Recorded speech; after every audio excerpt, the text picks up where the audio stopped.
The rain came down in sheets that August night, hammering the tin roof of the slave quarters like 1,000 angry fists. Lightning split the sky over 𝘎𝙧𝙖𝙫𝙚𝙨 Plantation, illuminating the rows of sugarcane that stretched toward the Mississippi River like dark, whispering armies. In the third cabin from the end, Elijah sat perfectly still on his wooden pallet, his back against the rough wall, listening to the storm rage outside. He had learned long ago that stillness was its own kind of weapon. Movement drew attention.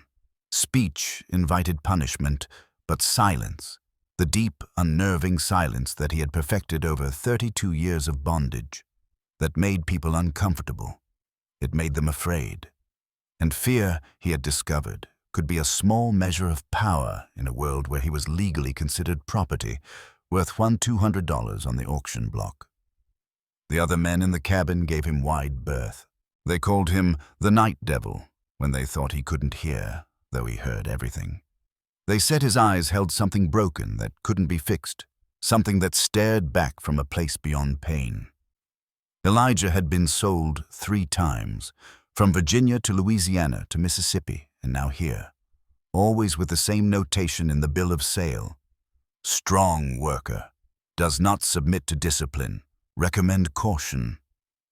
He had been beaten more times than he could count, 20 lashes for looking directly at an overseer, 30 for not moving fast enough, once 50 for something he hadn't even done. He never screamed, never begged. He would fix his eyes on some distant point, a tree, a cloud, the edge of the horizon, and let his mind go there while the whip fell. His silence during those beatings disturbed the overseers more than any amount of pleading would have. It made them hit harder, searching for the break they never found. The door to the cabin burst open. Samuel, one of the house slaves, stood in the doorway, soaked through, breathing hard. "Elijah," he gasped, "you got to come, now." Elijah didn't move. Going anywhere at night was dangerous. Being summoned by name was worse. It usually meant someone needed a scapegoat for some crime, real or imagined. "It's the mistress," Samuel continued, his voice urgent and strange. "She's asking for you. Her boy, Master Thomas, he's hurt bad, real bad. She's asking." Elijah stood slowly, his 6'3" frame unfolding from the pallet. The other men in the cabin had gone quiet, watching. Everyone knew that being called to the big house after dark could mean many things, none of them good. He pulled on his rough cotton shirt and followed Samuel out into the rain. They ran through the mud, past the sugar mill and the overseer's cottage, toward the plantation house that sat like a white temple on the hill. Elijah had been inside exactly twice, once when he was first purchased, and once to carry a heavy trunk up the stairs. Slaves didn't belong in the house proper. They had their place, and maintaining that separation was part of the sacred order that people like Margaret Whitmore believed kept civilization intact. Margaret Whitmore, widow, 43 years old, owner of 147 enslaved people, 800 acres of prime sugarcane land, and a reputation for running one of the most orderly plantations in the county. She was known for her intelligence, her impeccable management, and her insistence that she treated her property fairly. She told herself she was better than the men who raped their female slaves, better than the neighbors who worked people to death in the fields. She allowed her slaves 1 full day of rest every 2 weeks. She provided thin blankets in winter. She was, she believed, almost benevolent. Elijah knew better. Cruelty with manners was still cruelty. A slightly longer chain was still a chain. Samuel led him not to the front entrance, but to a side door. Inside, the house smelled of candle wax and something else, blood and fear. They moved quickly through a hallway, past portraits of stern-faced Whitmore ancestors, until they reached a bedroom where chaos had taken root. Thomas Whitmore, age 17, lay on the bed, his leg twisted at an unnatural angle, his face the color of old parchment.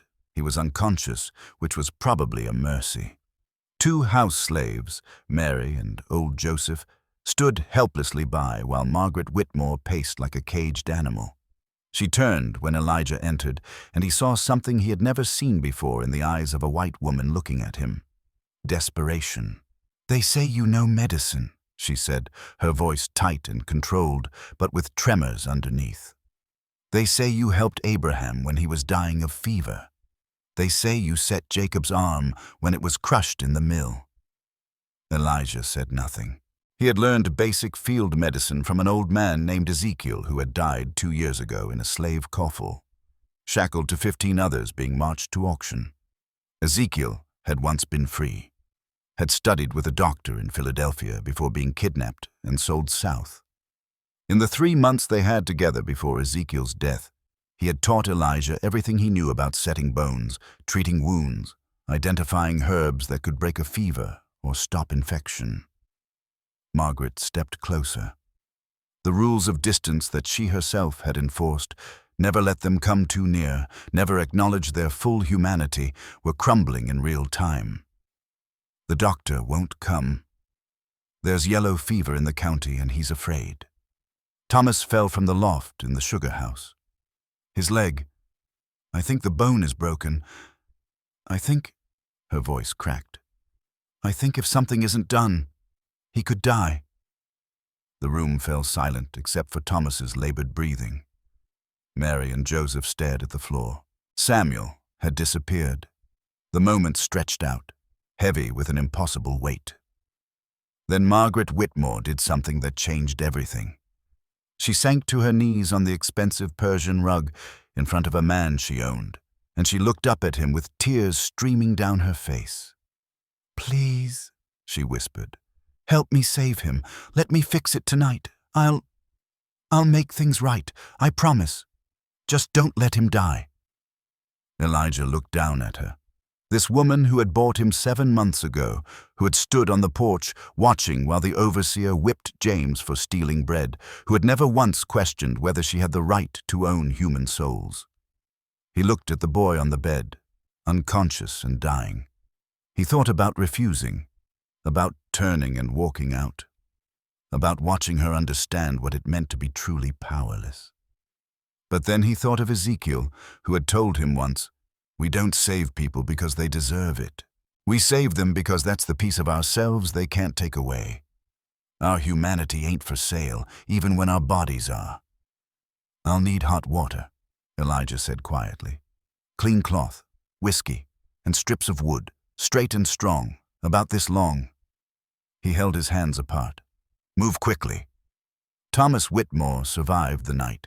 The bone had been broken badly, a compound fracture that required Elijah to reset it with brutal precision while the boy, briefly conscious, screamed until he passed out again. Elijah worked steadily, his large hands surprisingly gentle, his movements economical and sure. He bound the leg between wooden splints, wrapped it tightly with strips of clean linen, and showed Margaret how to watch for signs of fever and infection. By dawn, the boy's breathing had steadied. His color had improved. The immediate danger had passed, though full recovery would take months and leave him with a permanent limp. Margaret sat in a chair by the bed, her elegant dress crumpled and stained, her carefully pinned hair hanging loose around her shoulders. She looked smaller somehow, more human than the stern figure who appeared each morning on the porch to issue the day's orders. Elijah stood by the window, waiting to be dismissed, waiting for her to remember who she was and who he was and the vast chasm of power that separated them. But when she finally spoke, her voice was strange, soft and uncertain. "Thank you," she said. "I meant what I told you. I will fix things, make them better." Elijah turned to look at her. In the gray morning light, he could see the exhaustion on her face, the fear that hadn't quite left her eyes. He could also see something else. The first stirrings of awareness, the uncomfortable realization that she had just begged a man she supposedly owned for mercy, that she had knelt before him, that the natural order she believed in had inverted, if only for one night. "Ma'am," he said carefully, "your son is alive. That's what matters now." She nodded slowly. You should go. Get some rest. I'll have Mary bring you extra food today. Extra food? As if that could balance the scales, as if a plate of ham and bread could serve as payment for a life saved. But Elijah didn't say any of this. He simply nodded and left the room, walking back through the great house, out the side door, and across the muddy grounds toward the slave quarters. The sun was rising over the sugar-cane fields. In an hour, the bell would ring, and everyone would begin another day of cutting cane in the brutal August heat. 12 hours of back-breaking labor for people who would never taste the sugar their work produced, never see a penny of the profits, never be allowed to leave. The world was exactly as it had been yesterday, and yet something had shifted. The crack that had opened in the foundation of Margaret Whitmore's carefully constructed world would only grow wider in the weeks that followed.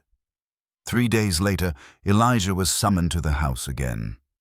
Mary came to fetch him just after supper, her face carefully neutral. "Mistress wants you to check on Master Thomas," she said simply. The boy's leg was healing well. Elijah examined the splints, checked for swelling and discoloration, and gently tested the range of motion in Thomas's foot. The young man was conscious now, feverish with humiliation at being seen in such a weakened state by a slave. He wouldn't meet Elijah's eyes and answered questions with grunts and nods. Margaret watched from the doorway. When Elijah finished and prepared to leave, she stopped him. "Wait, come with me for a moment." She led him to the library, a room Elijah had only glimpsed once, full of leather-bound books and heavy furniture.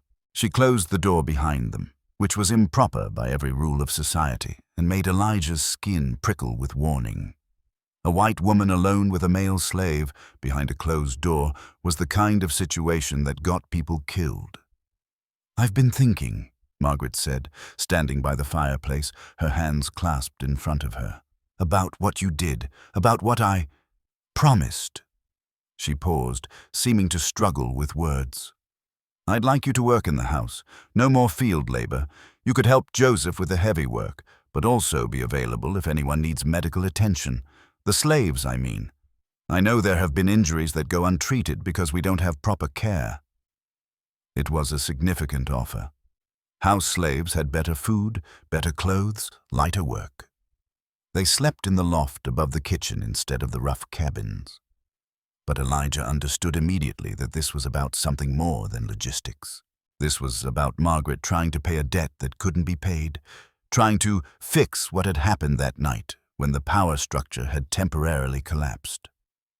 "Ma'am," he said slowly, "that's generous, but the field hands might see it wrong, might think I'm getting special treatment, could cause problems.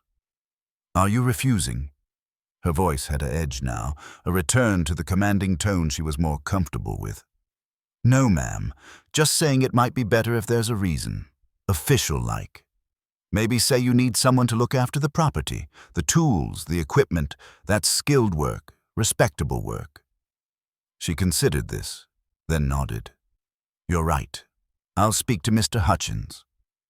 Hutchins was the plantation manager, a thin, hard man who believed that slavery was ordained by God and that any softness toward the enslaved was moral weakness.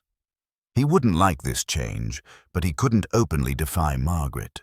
She owned the plantation, after all, even if running it required constant navigation of male egos and social expectations. Elijah left the library with a strange feeling in his chest. He had just helped a slave owner navigate the politics of her own cruelty. He had made it easier for her to feel good about a small kindness that didn't change the fundamental reality. She still owned him. She could still sell him tomorrow if she chose. She could still have him whipped for any infraction, real or imagined. "𝘎𝙖𝙖𝙞𝙣 𝙎𝙡𝙖𝙫𝙚," his mother had told him once before they were separated when he was 12. The kindness of slaveholders always has a price. By September, Elijah had moved into the loft above the kitchen. His days were different now, repairing fences, maintaining tools, treating minor injuries among the enslaved population. He ate better food. He had a real blanket. To an outside observer, it might have looked like improvement. To Elijah, It felt like a more comfortable cage. Margaret began to call for him more frequently. Sometimes there were legitimate reasons. Thomas needed his bandages changed. A door hinge needed repair. But increasingly, the summons seemed to be about something else. She would ask his opinion on things that no white woman would normally discuss with a slave. Whether the fence around the cattle pen should be rebuilt or just patched, what herbs might help with arthritis, whether the new batch of sugar had been processed correctly. At first, Elijah thought she was testing him, looking for evidence of presumption or impertinence that would justify putting him back in his place. But gradually, he realized something more unsettling. She genuinely wanted his thoughts.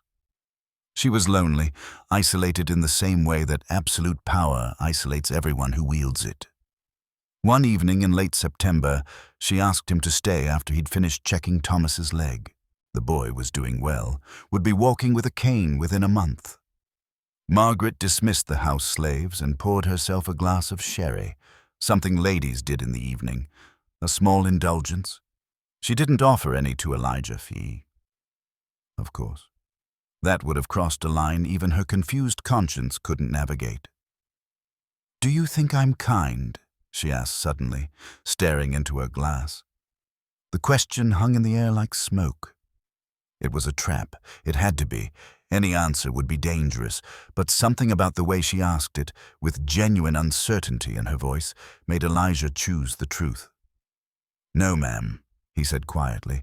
"I think you try to be less cruel than others. That's not the same thing." Her head snapped up, eyes flashing with anger. For a moment, Elijah thought he'd miscalculated, that the whip would come out, that he'd be sent back to the fields, or worse. But then something changed in her expression, a crumbling, a collapse of the careful facade she maintained. "You're right," she whispered. "God help me, you're right. I tell myself I'm better than Henry Calloway, who works his people to death. Better than the Robertsons, who do unspeakable things, but I still own you. I bought you like I'd buy a horse. How can that be kind?" Elijah said nothing. This was not a conversation he could win. If he agreed too strongly, she might take offense at his presumption. If he disagreed, he'd be lying, and somehow the lies between them had become harder to maintain.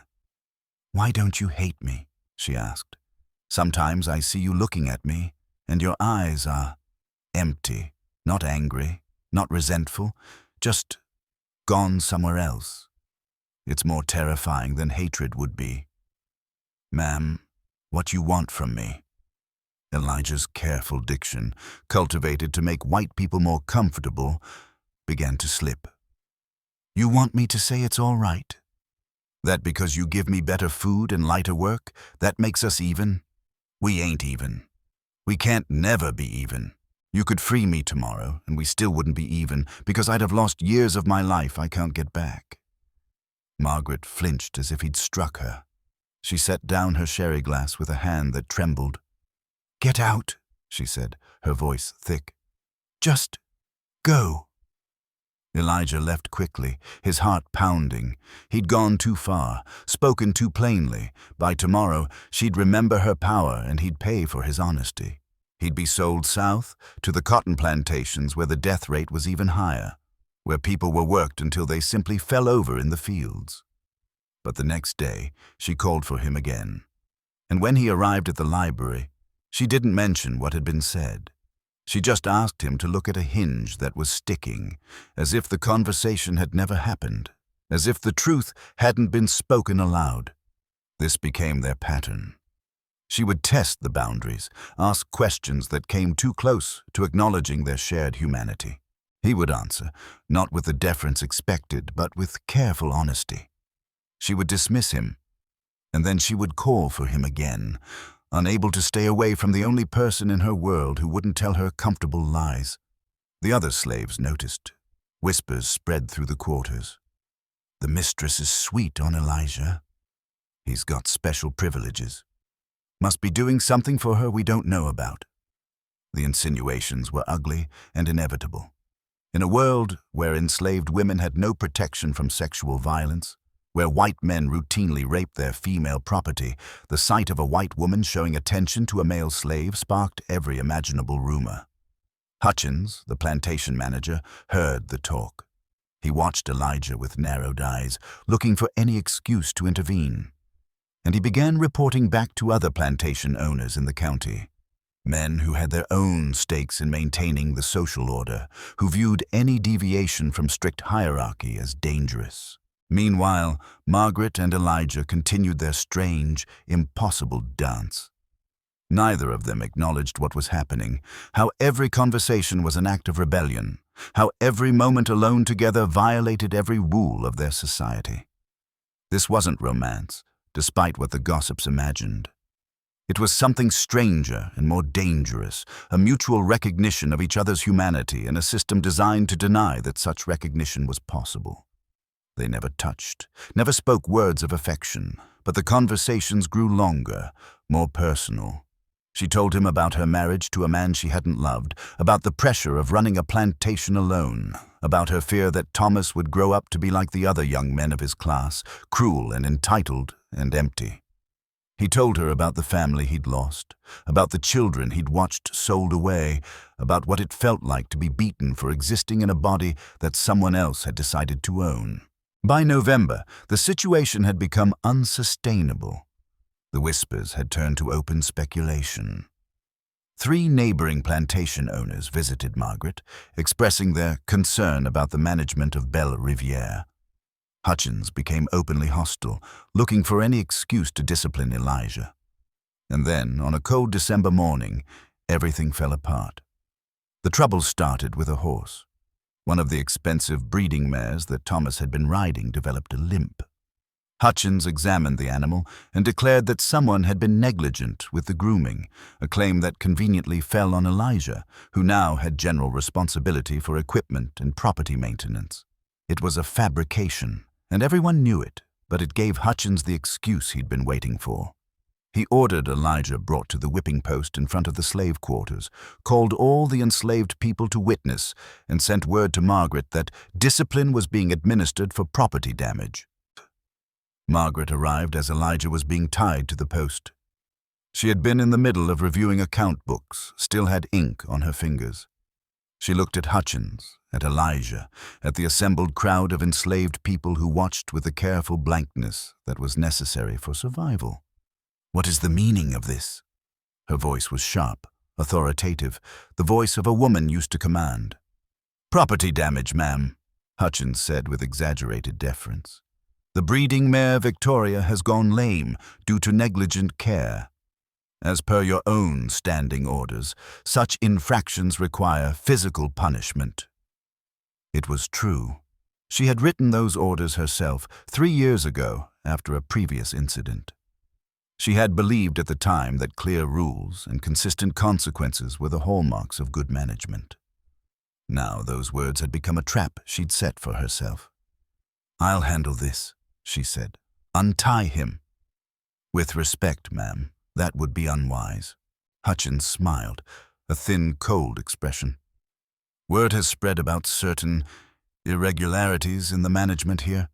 Other plantation owners are watching. Mr. 𝘾𝙗𝙖 and Mr. Robertson are visiting today specifically to observe how discipline is maintained. Any appearance of leniency toward this particular slave would be misinterpreted." Margaret's face went pale. She understood the threat immediately. If she was seen as too soft, too influenced by a slave, especially a male slave, her authority would be questioned. Other plantation owners might appeal to the court to have a male overseer appointed to assist her. She could lose control of her own property. At that moment, 2 carriages appeared on the road leading to the plantation. 𝘾𝙗𝙖 and Robertson, arriving as promised. Hutchins had orchestrated this perfectly, a public test of Margaret's commitment to the system she benefited from. Elijah, tied to the post, turned his head slightly to look at Margaret. Their eyes met for just a moment. In his gaze, she saw something that broke her, not pleading, not even fear, but a deep, crushing disappointment. He had known, perhaps from the beginning, that it would come to this. that her moment of desperate humanity would eventually give way to the demands of her position. She had two choices. She could refuse to punish Elijah and face the consequences: loss of authority, possible legal intervention, social ostracism, or she could do what the system demanded and maintain her power. "Mrs. Whitmore," Hutchins prompted as the carriages drew closer. Margaret stepped forward, her face a mask. She took the whip from Hutchins' hand, a braided leather instrument that she had never personally wielded but had watched others use countless times. The weight of it felt obscene in her palm. "How many lashes?" Her voice was barely audible. 20 would be appropriate for such negligence," Hutchins said, his satisfaction barely concealed. 20 lashes could kill a man or leave him permanently disabled. Margaret knew this. She also knew that showing any hesitation now would be fatal to her authority. 𝘾𝙗𝙖 and Robertson were stepping down from their carriages, already watching with interest. She walked slowly to where Elijah stood tied to the post, his back exposed. She raised the whip, and in that moment, something passed between them, a wordless communication born from the strange, impossible connection that had formed over the past months. "Do what you have to do," Elijah said quietly, just loud enough for her to hear. "I understand." But he didn't understand. Not yet. Because Margaret Whitmore, in that moment, made a choice that would haunt her for the rest of her life. The first strike landed across Elijah's back with brutal force. Margaret had never used a whip before, but she had watched it done enough times to understand the basic mechanics. The leather cracked against his skin, opening a thin line of blood. Elijah didn't make a sound. He fixed his eyes on the horizon. The same technique he'd perfected over years of previous beatings, and let his mind go somewhere else. Somewhere beyond the pain, beyond this moment, beyond the woman who had almost made him believe things could be different. The second strike, the third. Margaret's arm began to shake, but she continued. She had to. 𝘾𝙗𝙖 and Robertson were watching. Hutchins was watching. Every enslaved person at Belle Riviere was watching. This was the moment that would define whether she could maintain control or whether she would be seen as compromised, weak, dangerously influenced by one of her own property. But something was wrong. The observers were beginning to murmur among themselves. Hutchins' expression had shifted from satisfaction to confusion. Because while Margaret was striking hard enough to draw blood, hard enough to appear brutal, she was hitting the same spots. Carefully chosen areas of Elijah's back where scar tissue from previous beatings had built up. Places where the damage would be visible but survivable. Places that would hurt but wouldn't rupture organs or sever muscle. By the 10th strike, Elijah understood what she was doing. She was threading an impossible needle, making the punishment look severe enough to satisfy the observers while minimizing the actual long-term damage. It was a calculation only someone who had studied human anatomy through watching countless beatings could make.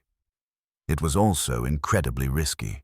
If anyone realized what she was doing, the accusation of favoritism would be confirmed. The 20th strike fell. Margaret dropped the whip as if it had burned her hand. Elijah's back was a mass of blood and torn flesh, but he was still standing, still conscious. He would recover. He would carry the scars, but he would survive. "Cut him down," Margaret said, her voice emotionless. "Have someone tend to his wounds. He'll work tomorrow." Then she turned and walked back toward the house without looking at 𝘾𝙗𝙖 or Robertson, without acknowledging Hutchins, as if she had simply completed a routine task. The two visiting plantation owners exchanged glances. "Seems sound enough to me," 𝘾𝙗𝙖 said with a shrug. "Woman knows, how to maintain discipline." Hutchins looked less satisfied. He had wanted complete humiliation, wanted Margaret to be unable to do it, wanted proof that she had gone soft. Instead, she had demonstrated exactly the kind of calculated cruelty that their society demanded. But something about the whole scene felt wrong to him, felt staged. He watched as Joseph and Mary cut Elijah down and helped him toward the kitchen house. He watched Margaret's rigid back as she climbed the steps to the main house, and he began to suspect that he had been outmaneuvered. That night, Margaret sat in her bedroom with a bottle of whiskey, unladylike, but she no longer cared. Her hands still shook from wielding the whip. She kept seeing the blood, kept hearing the sound of leather on flesh, kept remembering the look in Elijah's eyes that had said, "I understand," when he understood nothing at all. Around midnight, there was a soft knock on her door. Mary entered, her face carefully neutral. "Ma'am, thought you should know. Elijah's wound's been tended to. He'll be all right. The cuts weren't as deep as they looked." Margaret nodded, not trusting her voice. Mary hesitated, then spoke again. "Also, ma'am, there's talk. Hutchins been meeting with some men from town, slave traders. He's suggesting you might want to sell some of the troublesome ones. Says it would be good for morale." Margaret's head snapped up. "Troublesome ones?" "Elijah specifically, ma'am. Says he's a bad influence. Says he's been getting above himself." The room seemed to tilt. Margaret gripped the arms of her chair. If Hutchins succeeded in convincing her to sell Elijah, the man would be shipped south to the cotton plantations or the sugar fields of the Deep South, places where the average life expectancy for a male slave was 7 years. Places where the labor was so brutal that investors actually calculated expected mortality rates into their profit margins. She had saved Elijah's life tonight with her careful placement of the whip strikes. But if Hutchins forced a sale, she would be sending him to certain death anyway. Just a slower, more agonizing death. "Thank you, Mary," Margaret said quietly. "That will be all." After the house slave left, Margaret sat alone in the darkness for a long time. She had never felt the weight of her choices so acutely. She had built her entire adult life on the foundation of slavery, her wealth, her social position, her sense of self. And now, one man, one impossible connection, was forcing her to see what that foundation actually was. Human suffering, systematized and sanctified. She thought about her promise that night Thomas had been injured. "Let me fix it tonight. I'll make things right." She had meant it. In that moment of desperation, she had genuinely believed she could change things, could be different, could somehow reconcile the impossible contradictions of her position. But you couldn't fix this. You couldn't make owning people slightly less terrible and call it righteousness. Elijah had been right that evening in the library. They could never be even. The debt was too large, the crime too fundamental. Margaret Whitmore sat in her comfortable bedroom, in her inherited mansion, surrounded by wealth built on bondage, and understood for the first time that she had a choice to make.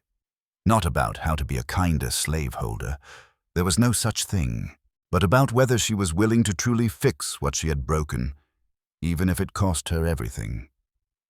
The plan she began forming in the dark hours before dawn was dangerous, possibly insane. It would require absolute secrecy, careful timing, and the kind of courage she wasn't sure she possessed. But it was the only way to actually fulfill the promise she had made that night, not just to save a life, but to give back what had been stolen. Freedom itself. Margaret spent the next 3 weeks making careful preparations. She began by quietly liquidating assets, selling jewelry, transferring funds to a bank in New Orleans under a false name, converting property into cash. She told people it was to pay down debts, to prepare for Thomas's eventual college education. No one questioned a widow being prudent with her finances. She also began researching something she had only heard whispers about: the Underground Railroad. It was dangerous even to ask questions about it. Helping enslaved people escape was a federal crime under the Fugitive Slave Act. White people who assisted runaways could be imprisoned, fined, and socially destroyed, but Margaret was beyond caring about social standing now. She had crossed a line that night with the whip, had looked directly at the evil she participated in, and couldn't look away. Through a series of carefully coded letters to a Quaker merchant she did business with in New Orleans, she learned about safe houses, routes north, and the network of abolitionists who risked everything to help people escape bondage. She memorized addresses and contact names, then burned the letters. Meanwhile, Elijah recovered from his wounds. He worked silently, avoided Margaret's eyes when she passed, became even more of a ghost than before. The other slaves whispered that something in him had broken during that beating. They didn't understand what had actually happened, that Margaret had spared him the worst while appearing to punish him fully. To them, it just looked like she had finally asserted proper dominance. Hutchins was pleased with himself. He reported to the other plantation owners that Mrs. Whitmore had proven herself capable of firm discipline. The rumors about impropriety died down. Order had been restored, but Hutchins still pushed for Elijah to be sold. "Bad investment, ma'am," he said repeatedly. "Man like that will never be properly broken. Better to cut your losses and buy younger stock." Margaret kept putting him off, claiming she needed Elijah's skills for maintenance work through the winter. But she knew time was running out. By spring, Hutchins would force the issue, and she wouldn't be able to refuse without raising suspicions again. In early January, everything came to a head. A massive winter storm was predicted, the kind that would close roads and keep people indoors for days. It was the perfect opportunity. Margaret called Elijah to the library on the evening before the storm was set to arrive. When he entered, she locked the door behind him, a gesture that made him immediately tense. Being alone with her had become too dangerous, too complicated. "I'm going to tell you something," Margaret said without preamble. "And you have to decide immediately whether to trust me. There's no time for you to think about it or discuss it with anyone else." Elijah said nothing, just waited. "In 2 days, you're going to be sold," she continued. "Hutchins has found a buyer, a cotton plantation in Mississippi. The papers are being drawn up. Once you're sold, you'll be transported south, and I won't be able to help you. But," she paused, gathering her courage for what came next, "tomorrow night, during the storm, you're going to escape. I've arranged for you to be taken to a safe house in Baton Rouge. From there, you'll travel north through a network of people who will keep you hidden until you reach free territory. I've provided money, documents, and contacts. Everything you need." Elijah stared at her, his face unreadable. "This is a trick." "It's not. Then it's a test. You're seeing if I'll try to run so you can justify selling me, or shooting me, or whatever you've planned." "Elijah, listen to me." "No, you listen." His voice was low but intense, years of suppressed anger finally breaking through. "You don't get to do this. You don't get to play savior after everything. You bought me. You profited from my labor. You beat me in front of everyone to protect your own reputation.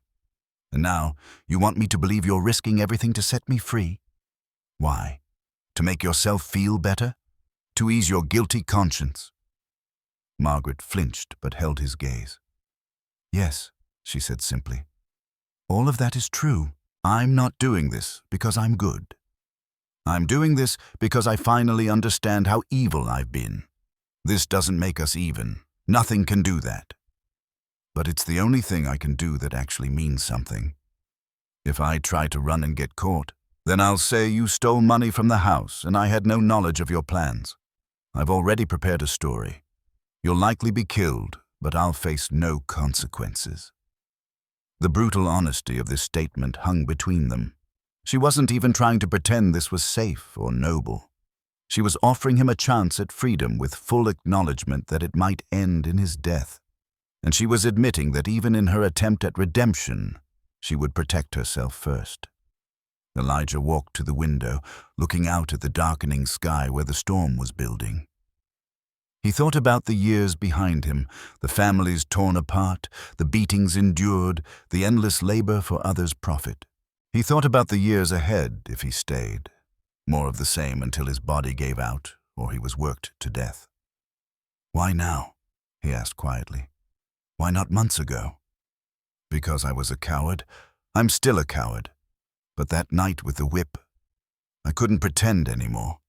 I couldn't tell myself I was different from the others. I was just someone who'd learned to make cruelty look respectable." Her voice broke.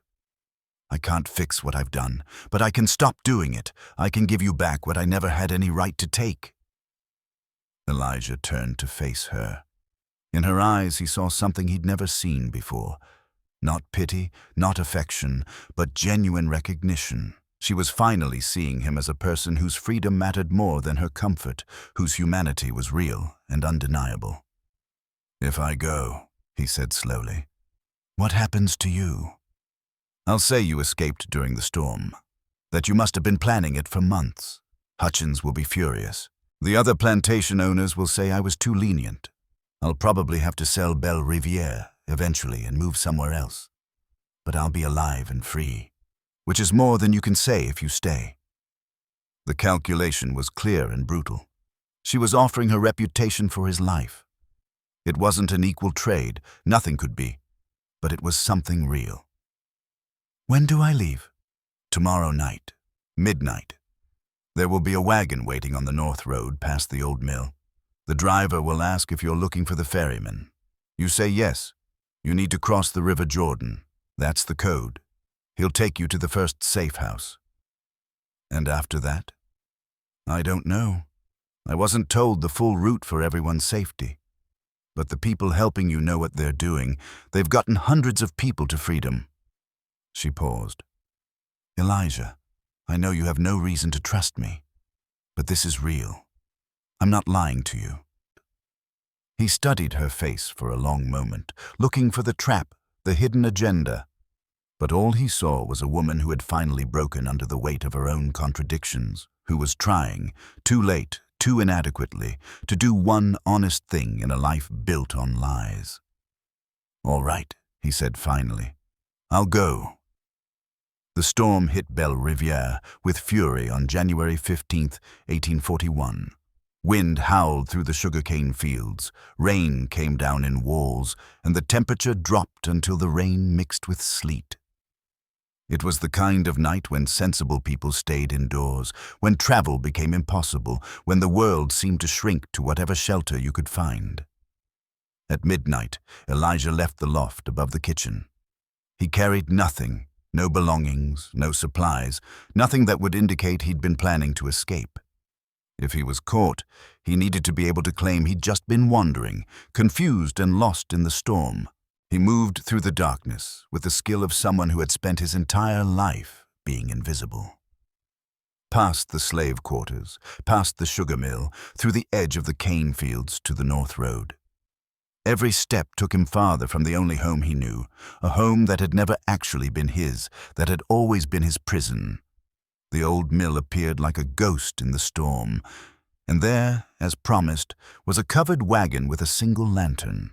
A man sat on the driver's seat, huddled against the rain, a white man with a plain coat and a face weathered by years of harsh weather and harder choices. "You lost," the man called out over the wind. Elijah's heart pounded. This was the moment of no return.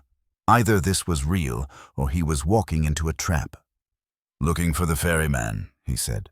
"Need to cross the River Jordan." The man nodded and gestured to the back of the wagon. "Get in, quickly." Elijah climbed into the wagon bed, where blankets and supplies were arranged to create a hidden compartment. The man, who never gave his name, helped cover Elijah with the blankets, then added a false floor on top, concealing him completely. "Stay quiet," the man said. "Don't move no matter what you hear. We've got a long journey ahead." The wagon began to move, jostling over rough roads made worse by the storm. In the darkness of his hiding place, Elijah felt a strange mix of terror and exhilaration. He was doing something he had dreamed about for years, but never truly believed was possible. He was running toward freedom. Behind him at 𝙎𝙖𝙫𝙚𝙨, Margaret stood at her bedroom window, watching the storm and waiting. By morning, Elijah would be discovered missing. Hutchins would organize a search party, would check the quarters, would question everyone. And she would play her part perfectly, the shocked mistress whose property had escaped, the aggrieved owner demanding action. She had already planted the evidence. Money missing from her desk, a window forced open in the library. She'd made it look like a theft, which would justify extreme pursuit measures. It was a brutal irony. In helping Elijah escape, she had to paint him as a criminal to make the story believable. But she had also made sure the search would go in the wrong direction. She'd mentioned to Hutchins that she'd heard rumors of escaped slaves hiding in the swamps to the south. She'd suggested that Elijah, if he ran, would likely head for New Orleans, where he might try to pass as free in the chaotic port city. Every false lead would buy him more time, more distance. The storm raged for 2 days. By the time search parties could reasonably venture out, Elijah was already 3 stops along the Underground Railroad, moving farther north with each night. He traveled hidden in wagons, in the bottom of boats, in the false floors of safe houses. He met Quakers who gave him food and shelter for religious reasons, free black people who risked re-enslavement to help others, white abolitionists who believed slavery was a moral abomination worth dying to fight. The journey took 3 months. 3 months of constant fear, of close calls, of moments when capture seemed certain. He was nearly discovered twice, once at a checkpoint where the wagon driver's papers were scrutinized, once when a patrol passed within feet of the cellar where he was hiding. But each time, luck or providence or the skill of his helpers saw him through. In April of 1841, Elijah crossed into free territory in Ohio. He stood on the northern bank of the Ohio River, looking back south at the country that had enslaved him for 32 years, and he wept. For the family he'd lost, for the years stolen from him, for all the people still in bondage, and yes, for the complicated woman who had both hurt him and saved him, who had finally done one right thing in a lifetime of wrong ones. Margaret sold Belle Riviere in 1843. The scandal of Elijah's escape and the persistent rumors about what had really happened made her position untenable. Other plantation owners no longer trusted her. Hutchins spread stories about her incompetence and possible collusion. Thomas, now walking with a permanent limp, wanted nothing to do with plantation management and moved to Charleston to study law.